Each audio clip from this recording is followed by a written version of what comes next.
अशी घोसाळ्याची भाजी तुम्ही कधी खाल्ली आहे का? तर नक्की ट्राय करा. तर ही भाजी शक्यतो कोणाला आवडत नाही, पण मी छान अशी वेगळ्या पद्धतीने बनवली आहे. तर आपल्याला घोसाळं कापून घ्यायचा आहे, कांदा कापून घ्यायचा आहे आणि टोमॅटो कापून घ्यायचा आहे. तर भाजी बनवायची असेल तर व्हिडिओ पूर्ण बघा. आपल्याला शेंगदाण्याचं कूट काढून घ्यायचं आहे. त्यामध्ये आपल्याला दुसरं वाटण करण्यासाठी मिरची आणि अद्रक, लसूण, आपल्याला थोड्याशा 2-4 हिरव्या मिरच्या, मी थोडे जास्तच घेतलं आहे, आमची इथं तिखट आवडतं म्हणून. तर ते वाटण करून घ्यायचं आहे. कढईमध्ये 2 चमचे तेल टाकून आपल्याला त्याच्यामध्ये मोहरी, जिरे टाकून घ्यायचे आहे. कांदा टाकून आपल्याला लालसर होईपर्यंत परतून घ्यायचा आहे.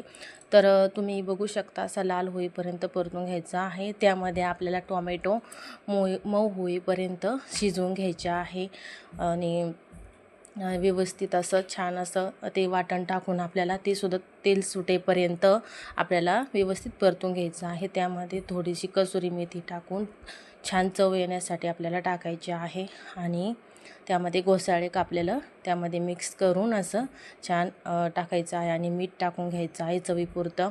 तर बघू शकता किती छान दिसत आहे भाजी.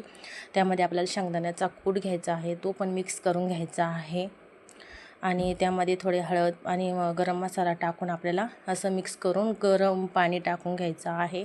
तुम्हाला जेवढं लागेल तेवढं टाकून घ्या आणि शिजवून घ्यायचं आहे झाकण ठेवून. अशा प्रकारे अशी भाजी नक्की